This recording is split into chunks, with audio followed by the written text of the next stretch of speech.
programa contém imagens violentas. Recomenda-se cautela ao telespectador. Esqueletos de 2 séculos atrás, desenterrados de túmulos de marinheiros. Eles são a tripulação esquecida que transformam em lenda o navio em que lutam. Os guerreiros do mar vão agora finalmente revelar seus segredos à ciência forense. Histórias extraordinárias de coragem e sofrimento, de terror e glória. Em meio à carnificina da batalha, uma sombra gigante paira sobre estes homens. Quem vai viver e quem vai morrer? A Marinha dos Condenados está voltando do mundo dos mortos. Cemitério de Guerreiros. Marinha Real Britânica.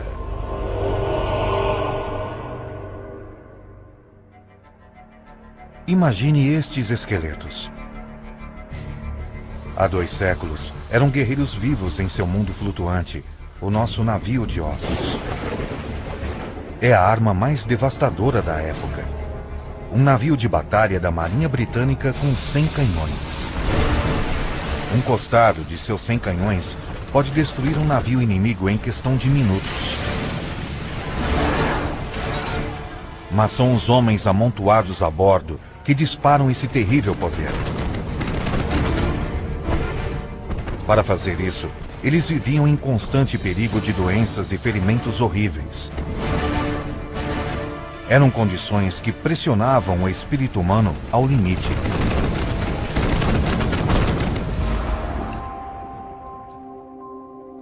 Os segredos sombrios da vida dos marinheiros só podem ser contados a partir do legado de seus ossos. A primeira coisa que notamos foi o tamanho muito pequeno dos ossos deste indivíduo.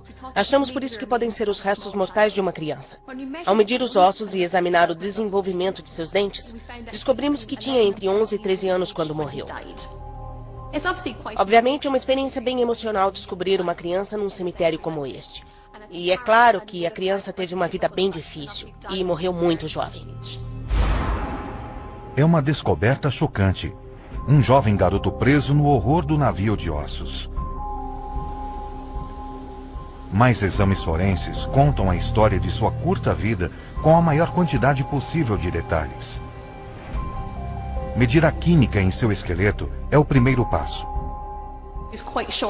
Ele era bem pequeno para a sua idade. O baixo nível de nitrogênio indica que ingeriu pouca proteína enquanto crescia. Talvez tenha sofrido privações ou vindo de família pobre e estava mal nutrido quando era bem jovem.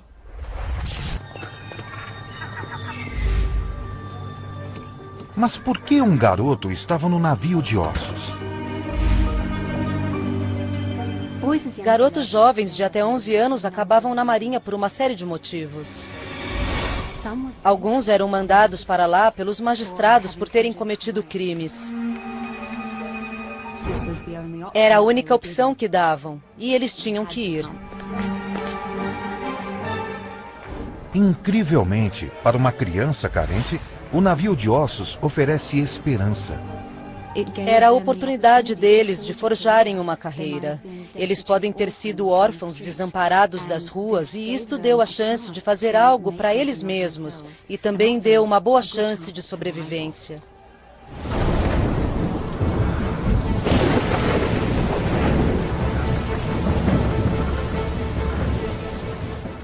Quase 1 em 10 membros da tripulação do navio de ossos são garotos. Você pode encontrar entre 40 e 60 garotos em qualquer momento. Alguns deles seriam treinados como oficiais e outros seriam treinados como marinheiros. E trabalhavam com marujos capazes e comuns. Aprendiam o ofício, aprendiam tudo com esses homens.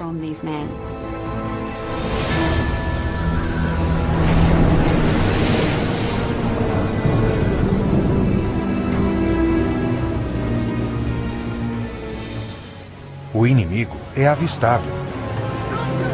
Navio se aproximando! Navio se aproximando! O navio se prepara para a ação.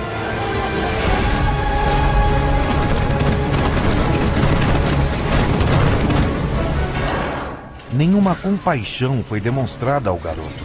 Apesar da idade, ele foi jogado no meio do calor da batalha. Rápido! O responsável pela tarefa vital de carregar a pólvora era o servente da pólvora. Era um trabalho muito perigoso e que era geralmente feito por esses garotos porque eram pequenos, eram ágeis e podiam se movimentar rapidamente pelas entranhas de um navio. O garoto servente da pólvora está para entrar no inferno. O convés do canhão durante a batalha é um pesadelo de barulho e fúria. As ondas de choque sozinhas estouram os tímpanos. Mas os restos mortais do servente da pólvora sugerem um trauma até mais cruel. Falta a parte inferior de sua perna esquerda. Esta é a tíbia dele. Podemos ver que há uma amputação nela logo abaixo do joelho. Há marcas de serrote onde houve a amputação. Talvez isso tenha sido precedido por algum tipo de trauma, algum acidente envolvendo seu pé ou anteperna. Enquanto os canhões disparam, o garoto no convés está em perigo mortal.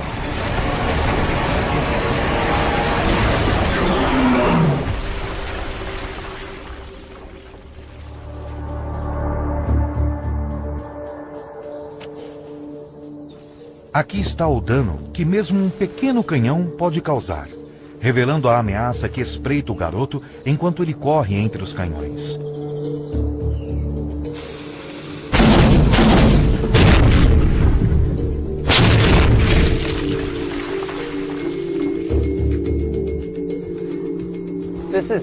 Este é o dano que uma bala de canhão de 1,5 kg pode causar a um alvo de carvalho sólido, quando disparada com uma pequena carga de pólvora. Acertamos o alvo, e isso mostra a energia de um projétil de apenas 1,5 kg abrindo um buraco.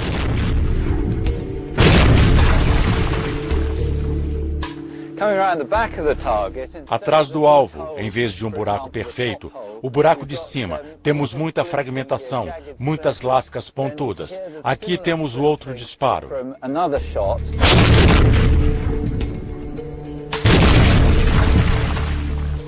E nem todos os fragmentos são do mesmo tamanho. Por exemplo, temos um pedaço aqui. Este é o lado externo. Temos um pouco de pólvora negra onde a bala do canhão acertou o alvo e depois estilhaçou deste lado. Um pedaço de madeira como este voaria no convés dos canhões, talvez acertando você com a ponta afiada ou até de lado.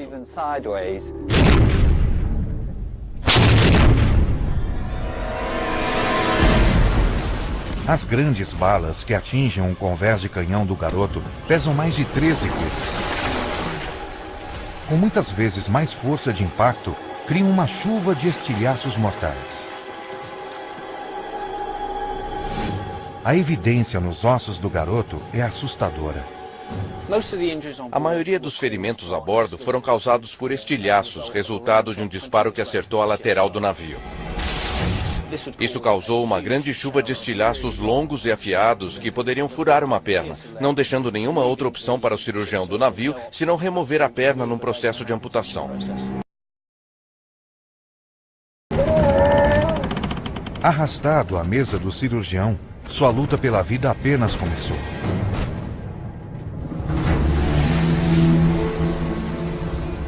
A 30 metros acima do garoto ferido, um de seus colegas tripulantes está enfrentando seu próprio perigo na medida que a batalha se intensifica.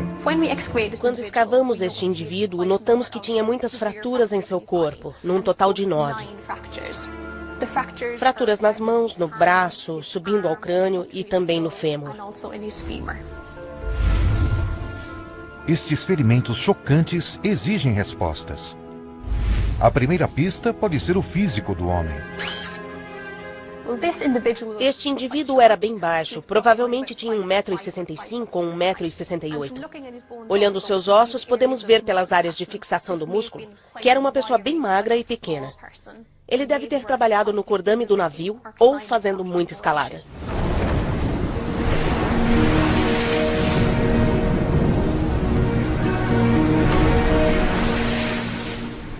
Do lado de fora, nos mastros oscilantes durante horas a fio, expostos aos elementos, mãos cortadas pela corda e lona, ficam os gajeiros, a elite que desafia a morte no navio de ossos.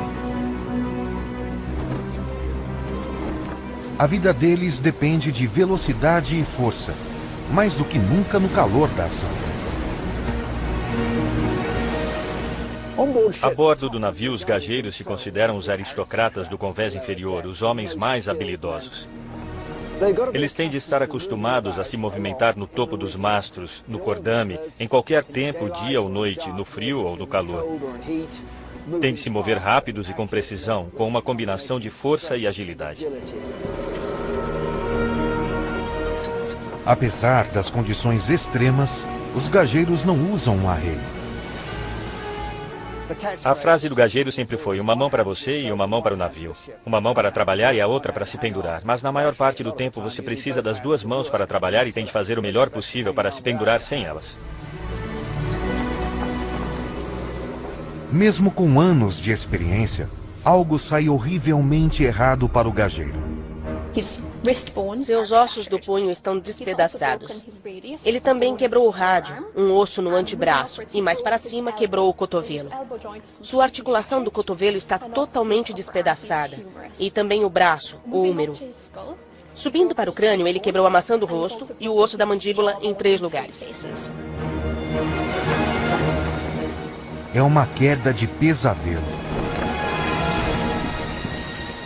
Mas o que derruba o mestre dos mastros para o seu destino? O telespectador. O navio dos ossos está numa intensa luta.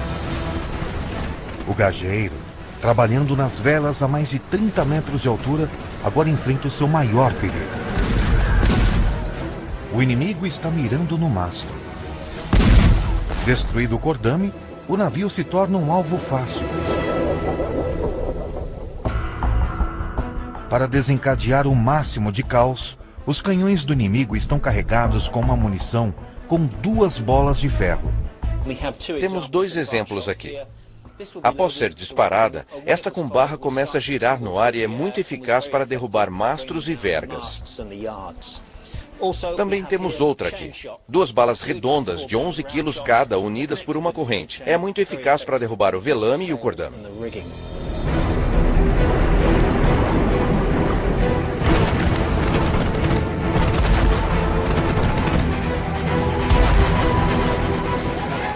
Um tiro direto é possivelmente o fator oculto na decisão do destino do gajeiro.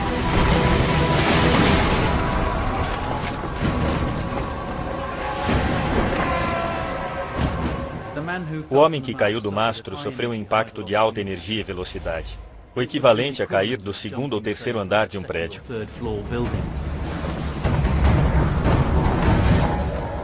Ou vir de moto e bater num muro a 80 km por hora.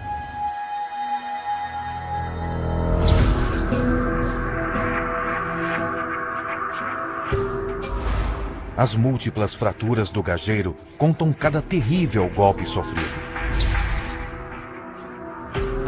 Quando o marinheiro caiu do mastro, a primeira coisa que fez para amortecer o impacto foi usar os braços. Ele os esticou assim. E fraturou os ossos menores das 2 mãos, que devem ter forçado o osso escafoide.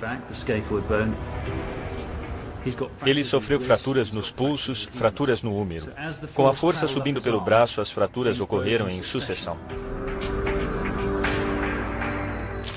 Ao cair no convés, sua mandíbula foi deslocada com tanta força que chegou ao crânio, quebrando-a em 3 lugares.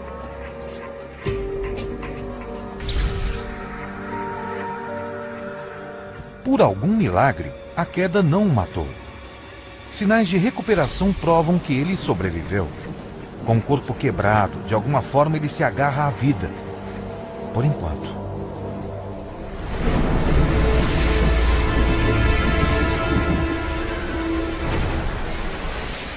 Ferimentos devastadores ocorrendo em batalha criam uma demanda constante por nova tripulação. O destino deste homem revela a maneira insensível que o navio de ossos consegue o que precisa. Análises químicas em cada esqueleto pode determinar o local de nascimento dos homens. O corpo deixa os especialistas intrigados. Este esqueleto é particularmente interessante porque apresenta uma dieta que inclui milho ou cana-de-açúcar, de países mais quentes, o que é consistente com pessoas da costa leste dos Estados Unidos. Mas por que um americano está no navio dos ossos? Uma pista para sua futura sorte vem do diário de um marinheiro americano conhecido.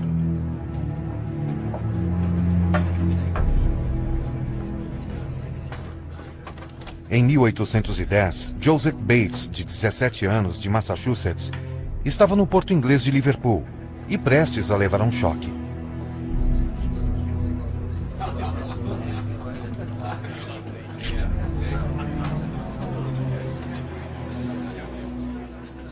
Um grupo de recrutamento forçado perguntou de que país éramos.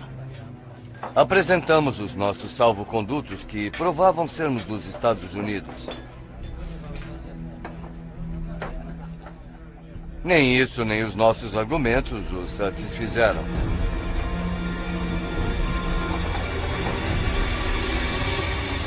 Eles nos pegaram e nos levaram. Pela manhã, fomos examinados e obrigados a entrar na Marinha Britânica. Marujo Joseph Bates. No fim da Guerra Revolucionária Americana, em 1783, os americanos são dispensados pelo recrutamento britânico. Mas não este americano.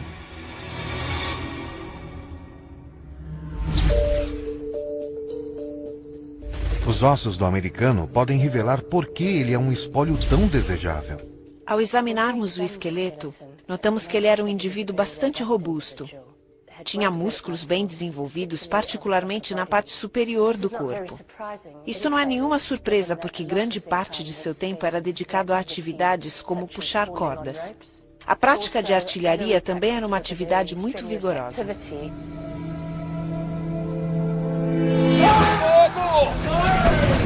Fogo! Artilheiros bem treinados eram a arma mais letal do navio de ossos. Você tem de treinar sem parar. Assim, até as pessoas menos habilidosas na companhia do navio sabem o que tem de fazer de trás para frente. Precisam ser capazes de fazer no escuro, quando aterrorizadas, sob tiroteio, sem precisar pensar a respeito. O americano foi recrutado à força para a luta entre britânicos e franceses pelo controle dos oceanos do mundo.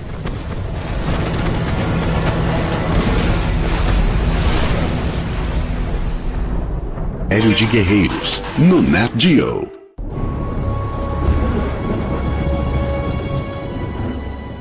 Para o americano recrutado, o mundo flutuante do navio de ossos é, na verdade, uma prisão.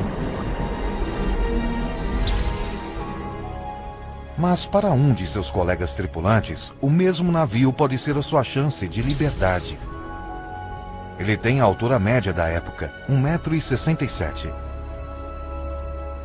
Mas características incomuns em seu crânio atraíram a atenção da arqueóloga. O que é particularmente interessante nele é que, ao examinar o seu crânio, o formato do rosto, do nariz, da órbita ocular e a forma geral do crânio, tudo era consistente com alguém de ancestralidade africana, da África Ocidental ou das Índias Ocidentais. Outros testes na composição química de seus ossos também indicam que ele começou a vida num clima quente. Todo o seu físico mostra sinais de trabalhos forçados. Quando examinamos o húmero, vimos sulcos nos ossos. Isso indicaria que ele tinha músculos peitorais bem desenvolvidos e também os músculos dos braços. Similarmente, há sulcos nos ossos da perna, no fêmur, que indicariam que ele tinha músculos da perna bem desenvolvidos também. Assim, a impressão geral é de um indivíduo não muito alto, mas forte e bem musculoso.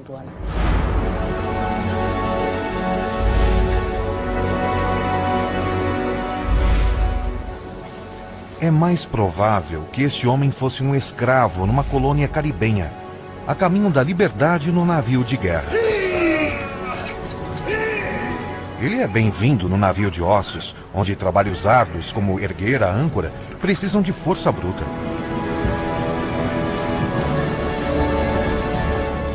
Os homens dependem um do outro. Raça significa pouco, particularmente quando a batalha se aproxima.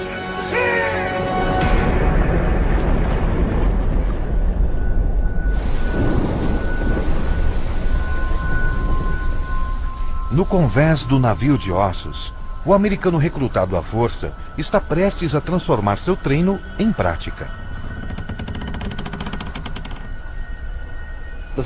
A tática de batalha britânica era segurar o fogo até o último momento possível, chegar bem perto do inimigo e depois abrir um volume devastador de fogo o mais rápido possível, para esmagar o inimigo e derrubá-lo bem rapidamente.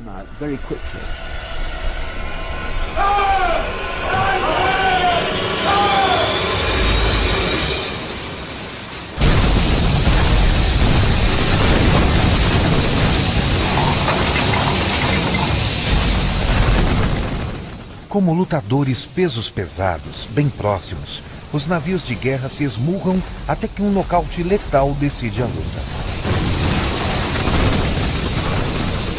Parece que o americano escapa ileso. Então os arqueólogos examinam melhor. Ao examinar os pés, notamos que a ponta do dedão direito era bem curta e achatada. Disso podemos concluir que ele tinha sofrido uma fratura de esmagamento.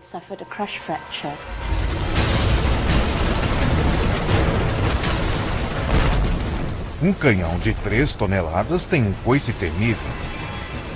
A detonação e barulho são tão grandes que até atordoa os mais experientes marinheiros.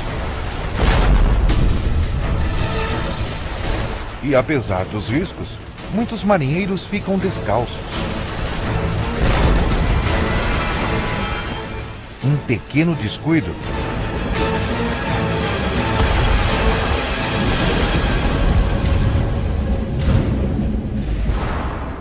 e o artilheiro americano é derrubado.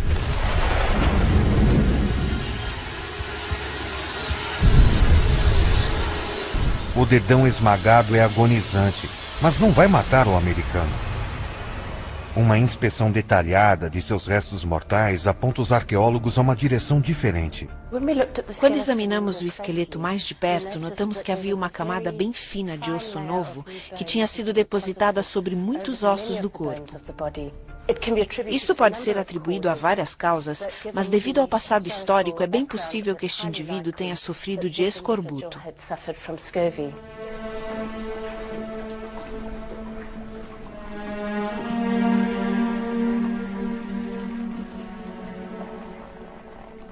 Escorbuto é causado por uma dieta pobre, principalmente por falta de vitamina C. As gengivas ficam esponjosas e incham, causando putrefação e cheiram horrivelmente. Você pode ter pele escura e dores nas articulações. Também causa efeitos mentais estranhos, as pessoas ficam bem melancólicas e seus sentidos são intensificados. Havia relatos de homens morrendo só com o barulho de um disparo, ou gritando em agonia ao cheirar flores e frutas. É muito bizarro. Com a piora do escorbuto, o corpo do americano começa a sucumbir.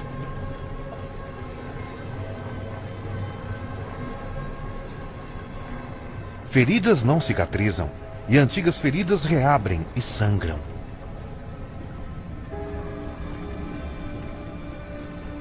A praga do escorbuto vai um dia ser erradicado da marinha por uma simples dose diária de suco de limão.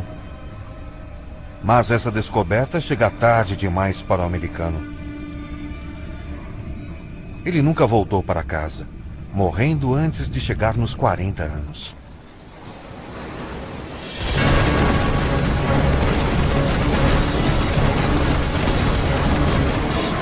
Enquanto a batalha se intensifica, o cirurgião do navio luta para salvar a vida do garoto da pólvora. Sua perna está rasgada por estilhaços.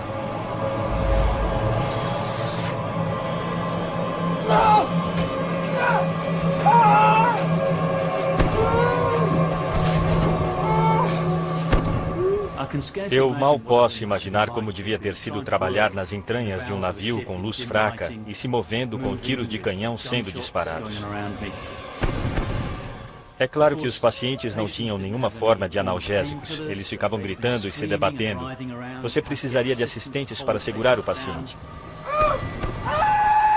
A única esperança do garoto é ter a perna amputada o mais rápido possível. Nós o seguramos enquanto o cirurgião cortava a perna dele logo acima do joelho. A tarefa mais dolorosa de ser observada era o cirurgião usando a faca e serrando a carne humana e ossos da mesma forma como o açougueiro no matadouro limpa a carne de um animal. Marujo Samuel Leite. Alguns dos registros das amputações naquela época são incríveis. Havia um cirurgião chamado Liston, que tinha a fama de amputar uma perna do começo ao fim em 2 minutos e meio. Sinais de infecção ao redor do coto mostram que a velocidade do cirurgião não se compara à sua higiene. Até o final do século XVIII, era um distintivo de honra para um cirurgião ter sangue e sujeira em sua roupa. Na verdade, quanto mais sangue tivesse, melhor e mais famoso era o cirurgião.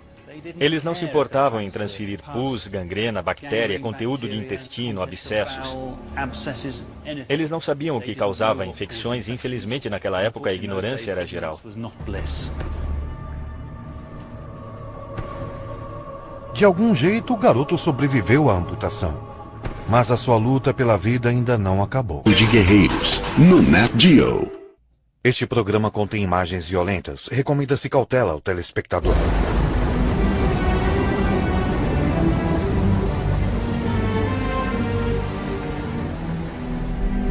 Enquanto o garoto luta contra a infecção intensa pelo corpo, a intensidade da batalha naval traz outro marinheiro na linha de fogo.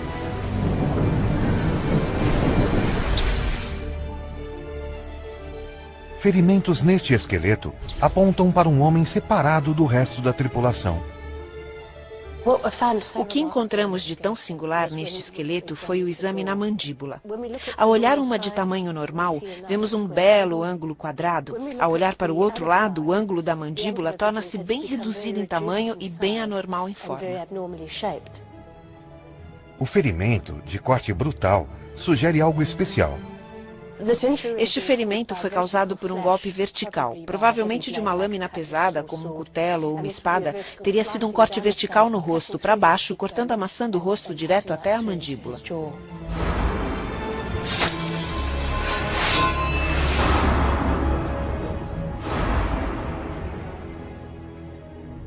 O corte da lâmina aponta para uma luta de proximidade.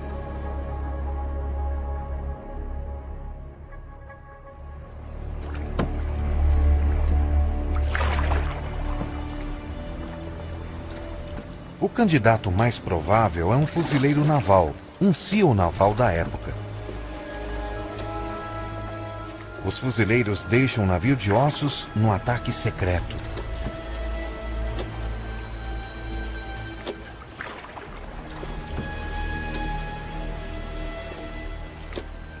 O objetivo? Sabotar o inimigo e desarmá-lo antes que entrem na batalha.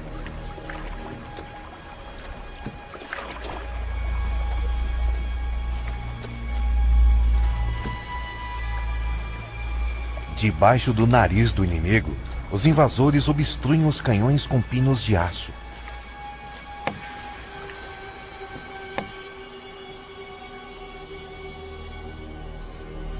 E montam explosivos que irão incapacitar o navio inimigo.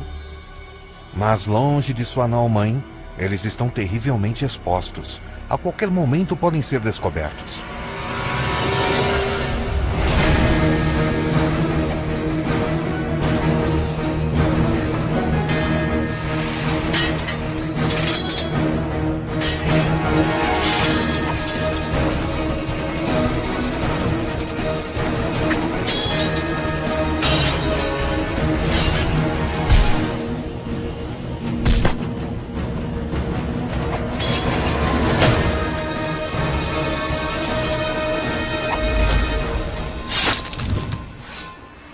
Do ângulo e seriedade da marca de corte, o golpe do cutelo pode ter sido completo.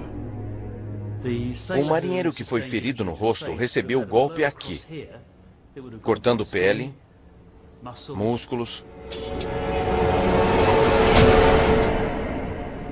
Teve o nervo facial decepado. Quando o nervo facial é cortado, esse lado do rosto cai, o paciente baba, não consegue falar direito e o ferimento é também bastante desfigurante. A lâmina corta a parte inferior da mandíbula do fuzileiro. Sua vida está por um fio.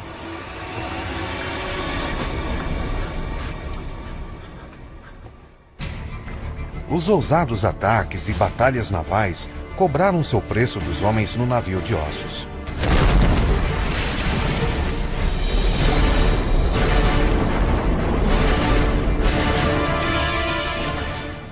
Mas, mesmo quando este retorna ao porto, há novos perigos para sua tripulação.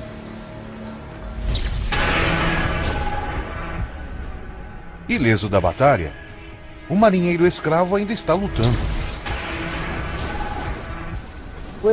Ao examinar mais de perto a caixa torácica, notamos no lado direito um engrossamento neste pedaço e uma linha bem clara. Isto é uma fratura da costela e vemos uma recuperação extensa. Significa que isto aconteceu um tempo antes dele morrer. Outro osso quebrado que encontramos é o do nariz. Se olhar aqui, vai ver que o osso foi deslocado e entrou para dentro. Isto foi causado por fraturas dos ossos do nariz. Este ferimento é geralmente associado à violência interpessoal, como um soco no rosto.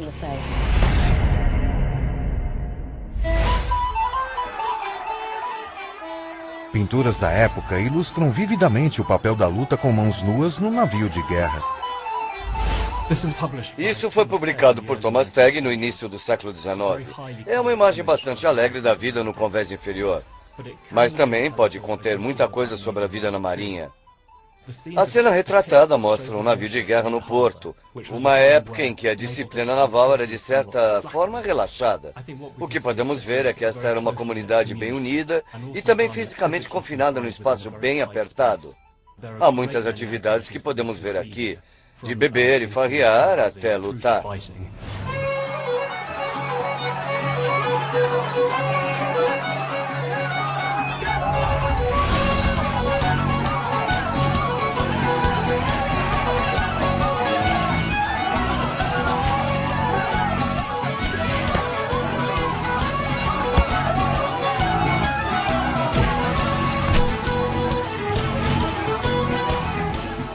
O soco de um boxeador experiente tem uma força de impacto de 3,5 toneladas.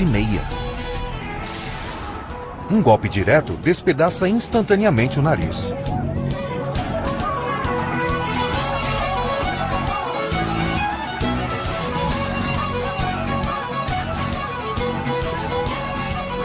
Sem luvas para amortecer a força, a costela do marinheiro escravo é igualmente vulnerável.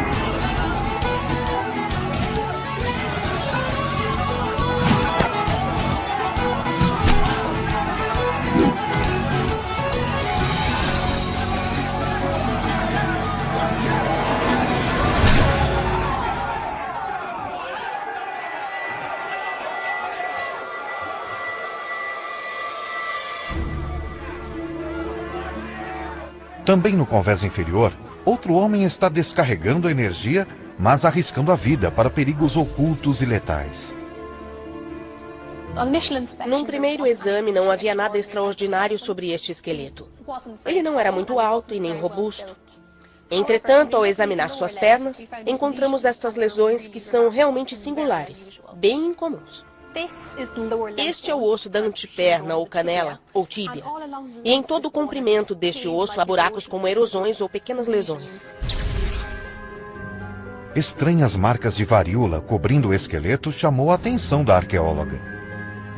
E na medida que vamos subindo no esqueleto, encontramos lesões similares no braço, como você pode ver aqui. Mais erosões e buracos no osso. Agora o crânio, na parte frontal, temos esta aparência de comido por verme, similar ao resto dos ossos do esqueleto. Todas essas lesões nos levaram a acreditar que esta pessoa sofria de sífilis. De Guerreiros, no Nat Geo. Mesmo no porto, Os homens raramente têm permissão de sair do navio de ossos.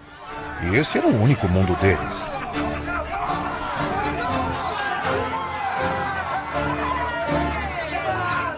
Este confinamento traz riscos. Se os deixassem ir para a terra firme, eles iriam direto aos bares e bordéis. Se não deixassem por ter medo de desertarem, a melhor coisa era não perguntar demais que tipo de visitantes estariam entrando no navio. Em outras palavras, se não deixar os marinheiros terem bebidas e mulheres, pelo menos então deixe a bebida e as mulheres irem até os marinheiros. E o que acontecia nos cantos escuros do convés inferior não era nenhuma brincadeira de roda.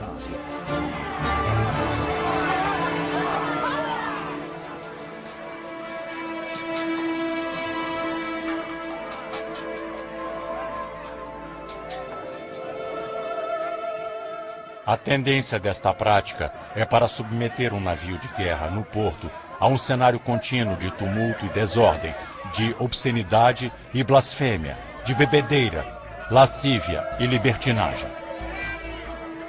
Capitão Edward Hawke. A prática padrão era as prostitutas serem levadas até o navio, e frequentemente elas estavam infectadas com sífilis. É claro que elas também poderiam ser vítimas, pois poderiam ser infectadas pelos marinheiros. A outra dificuldade é que os marinheiros teriam de ser pagos para serem tratados. E isso custava 15 shillings, que seriam descontados dos salários deles. Por isso não havia nenhum incentivo para explicar como eles contraíram a doença. Um momento de prazer está para se transformar numa vida de agonia.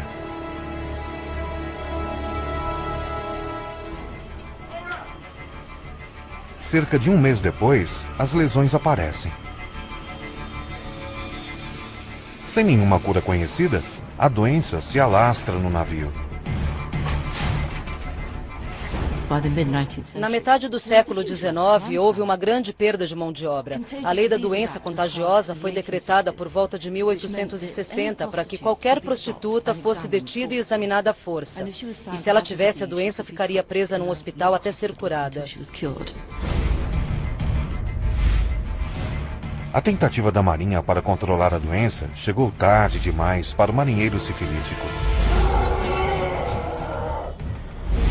10 meses após contrair a doença, ele tem febre, dor de cabeça e perde cabelo. Logo depois, o tecido mole de seu nariz e lábios está corroído. As marcas nos ossos comprovam a triste conclusão. Devido às marcas em todos os ossos, das pernas, dos braços e no crânio, podemos ver que isto é sífilis no terceiro estágio.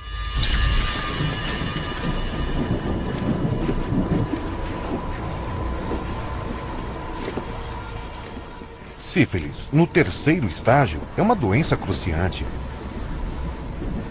Na medida em que a infecção ataca o sistema nervoso e cérebro, o marinheiro sofre com ataques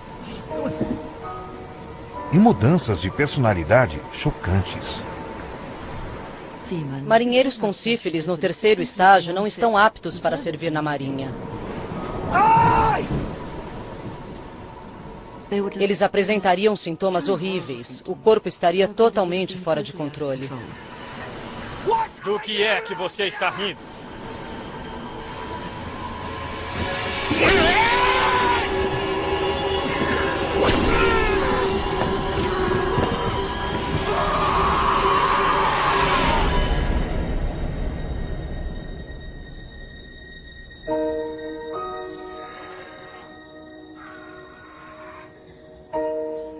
Enlouquecido pela sífilis, o marinheiro acaba no manicômio de um hospital da Marinha. Trancado em celas escuras e frias, surrado, mergulhado na água, sem comida quente, frequentemente amarrado à força. O tratamento é tão ruim quanto o transtorno.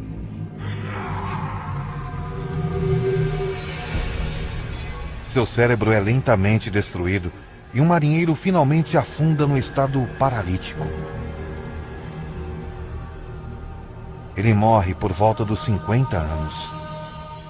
Este programa contém imagens violentas. Recomenda-se cautela ao telespectador. A morte agora paira sobre o navio de ossos.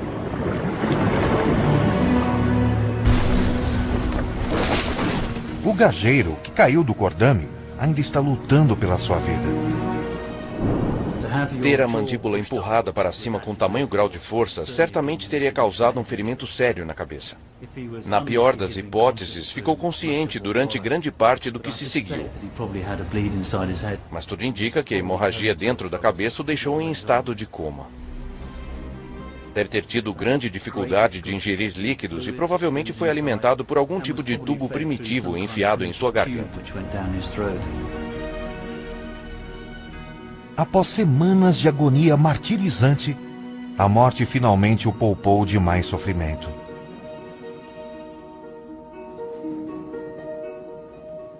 O garoto da pólvora também está aguentando firme.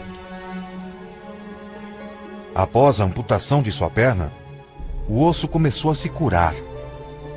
Ao redor do coto da perna, há evidência de infecção, o que possivelmente o fez viver por apenas um mês depois da amputação. A infecção de seu ferimento durante a cirurgia selou seu destino. O garoto da pólvora morre com 13 anos de idade.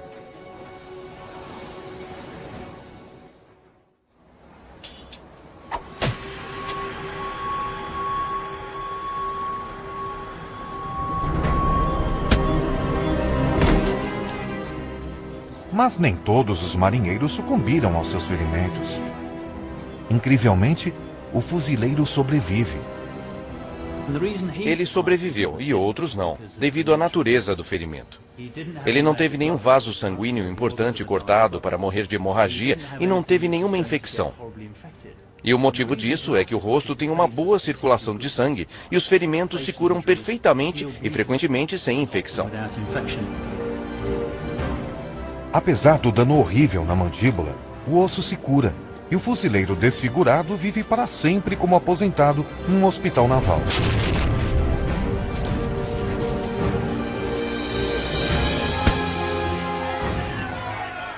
Para o marinheiro escravo, o resultado é melhor ainda.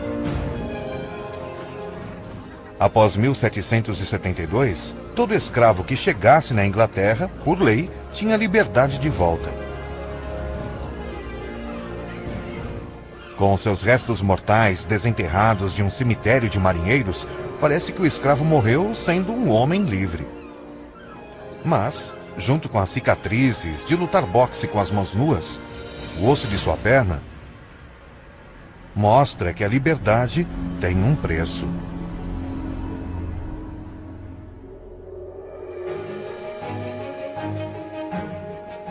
Estes esqueletos do navio de ossos são uma visão extraordinária da vida e morte num navio de guerra há 2 séculos. A força, coordenação, agilidade, ação secreta, sofrimento e a coragem de uma criança. A batalha continuou. Nossos homens lutaram como tigres, como heróis. Frequentemente me perguntavam quais eram os meus sentimentos durante esta luta. Eu senti o que todos sentiam num momento como este.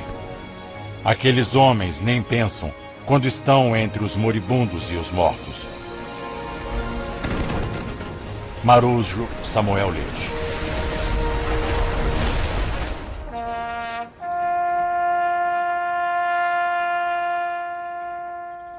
Em maio de 2011, os restos mortais dos marinheiros desenterrados no sul da Inglaterra foram enterrados de novo com honras. O sacrifício deles na defesa de seu país não será mais esquecido.